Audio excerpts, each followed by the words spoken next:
Olá, estamos aqui para mais uma edição do Palavra Aberta para conversar sobre um tema que divide opiniões entre economistas e congressistas, o teto de gastos. A imposição de um limite para gastos públicos federais foi criada no governo Michel Temer em 2016. Naquele ano foi aprovada a Emenda Constitucional 95, que criou o chamado teto de gastos. O novo regime fiscal entrou em vigor em 2017, com duração prevista para 20 anos e revisão dos critérios em 10 anos. Porém, os gastos para combater a pandemia anteciparam esse debate. E para falar sobre esse assunto, o nosso convidado de hoje é o deputado Mauro Benevides Filho, do PDT do Ceará. Deputado, seja muito bem-vindo, obrigado por ter aceito o nosso convite aí para conversar sobre esse assunto, e eu já lhe faço logo a primeira pergunta. Na ótica do governo, parece que a única forma de lidar com responsabilidade fiscal é limitando a despesa. Então eu lhe pergunto, esse é o único caminho? Não caberia uma discussão sobre a ótica da receita, inclusive no âmbito da reforma tributária, para discutir temas como tributação de grandes fortunas, tributação de lucros e dividendos e, inclusive, renúncias tributárias concedidas a grandes empresas? Bom, primeiro, dizer da importância desse tema. Eu acho que o Brasil ainda não está esclarecido na maneira como deve ser, na minha interpretação. Tenho discutido isso muito aqui com os meus alunos, aqui na Faculdade de Economia da Universidade Federal do Ceará, que é o seguinte: hoje, a Emenda Constitucional 95 controla despesa primária. O que é despesa primária? Pessoal, previdência, custeio e investimento. Ou seja, investimento, mesmo sendo despesa de capital, mas ele é despesa primária. Portanto, ele está dentro do controle do teto do gasto, que diz o seguinte: mesmo que a receita de um exercício para outro cresça num percentual, vamos dizer, 10%, e nesse mesmo ano a inflação foi somente de 4%, isso significa que a despesa primária do governo federal só poderá crescer 4%. A diferença, o governo quer usar isso para pagar a dívida pública. Aonde está o erro do teto do gasto? Eu falei que são os 4 itens: pessoal, previdência, custeio e investimento. Ora, o custeio da máquina hoje, ninguém jamais não discute, porque ele já está no menor nível, como diz a IFE, a Instituição Fiscal Independente do Senado Federal. Nós temos aí o mínimo é 90 bilhões, o que está previsto é 90, não tem mais como se mexer. Pois vamos lá. Pessoal e previdência, ele continua aumentando em termos reais, ou seja, além da inflação. Se você examinar esse gasto em 2017, 2018 e 2019, esse gasto cresce além da inflação. Isso significa que o governo federal descumpre o teto. E mais aí diz, mas professor Mauro, mas o governo federal está dizendo que o teto total está sendo cumprido.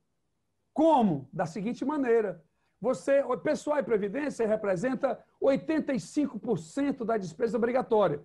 Então, essas duas descumprem o teto, ele vai lá no investimento, sabe o que é que ele faz? Ele diminui o investimento. Para quem gosta de números, em 2011, o investimento do governo federal foi de 110 bilhões de reais.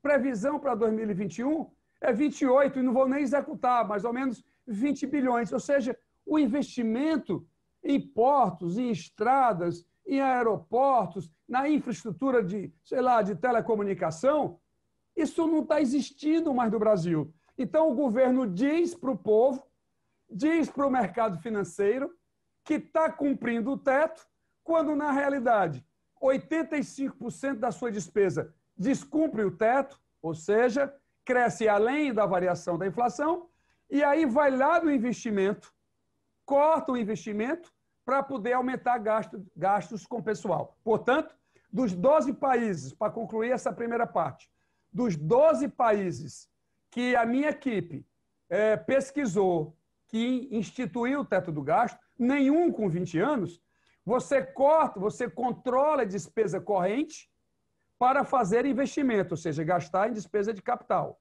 O Brasil é o único país do mundo onde faz o inverso. Ele corta a despesa de capital para permitir aumento de salários.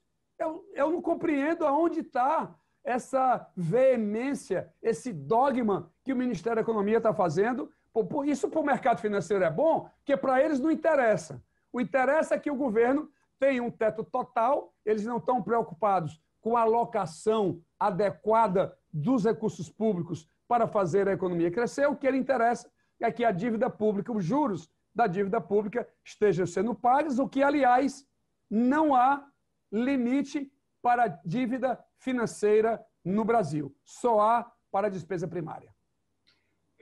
Deputado, o senhor falou do ministro Paulo Guedes, me permita fazer uma pergunta aqui até um pouco provocativa. Ele declarou naquela audiência pública que teve com a comissão mista que se o governo, se o presidente falar em rever o teto, em discutir esse tema, que ele vai ser fortemente atacado por o grupo político do Ceará, ao qual o senhor pertence, né? E de que seriam medidas populistas visando somente a reeleição. Eu pediria ao senhor que comentasse esse comentário dele, que o senhor estava, inclusive, presente nessa Claro. reunião, né? Pois é, ele não entende a parte fiscal ainda. Ele está aprendendo ainda, ele nunca vivenciou o serviço público e ele não sabe a importância do investimento. Ou seja, ele prefere aumentar gastos com o pessoal, que é o que está acontecendo. O governo federal, em 2017, 2018 e 2019, cresceu despesa de pessoal em termos reais. Como é que ele compensa? Cortando investimento. É por isso que ele não entende, alguns colegas não entendem, outros sim, qual uma das razões?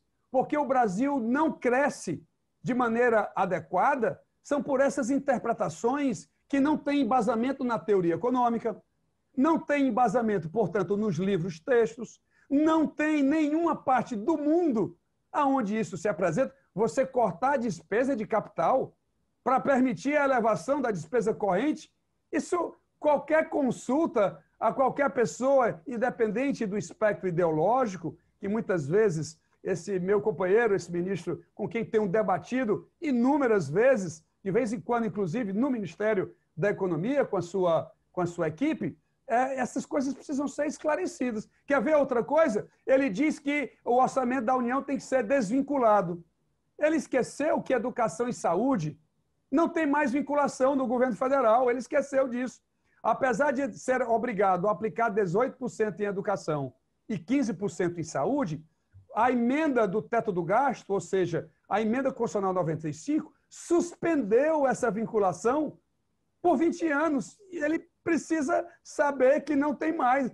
Esse 3D, ele fala 3Ds, desindexar, desvincular, e eu não estou me lembrando o outro D. E a vinculação existe, sim, nos estados e municípios. Nos estados, obrigado a aplicar 25% em educação, 12% em saúde, e dos municípios, aplicar 25% em educação, 15% em saúde. Então, são certas coisas que a gente tem que ir mostrando para ele compreender exatamente o que significa a política fiscal brasileira. Deputado, nosso tempo é curto, eu agradeço muito a participação do senhor aí no programa e espero que a gente tenha um outro debate aí para continuar conversando sobre esse tema que é bastante interessante. Eu agradeço, só complementando, o investimento que eu quero deixar fora, ele tem que estar vinculado a um percentual do crescimento da receita corrente líquida. Exemplo, se a receita cresceu 10%, o investimento só poderá crescer 80% ou 70%. Então, se amarra a despesa corrente e amarra também limitando o crescimento do investimento. Eu agradeço a oportunidade. Vamos colocar um teto de gasto no governo federal. Obrigado, deputado. Eu conversei com o deputado Mauro Benevides Filho, do PDT do Ceará, sobre o teto de gastos imposto pela emenda constitucional número 95. Antes de me despedir, um aviso importante para você que nos assiste. O canal de atendimento telefônico ao cidadão da Câmara dos Deputados tem um novo número, ganhou mais um zero. Agora é 0800 0619 619. Pelo Disque Câmara você pode fazer reclamações, denúncias, sugestões, elogios e solicitar informações sobre as atividades da Câmara. A ligação é gratuita e o atendimento está disponível das 9 da manhã às 8 da noite, de segunda a sexta-feira. A você que nos acompanhou, muito obrigado, muita saúde e um forte abraço.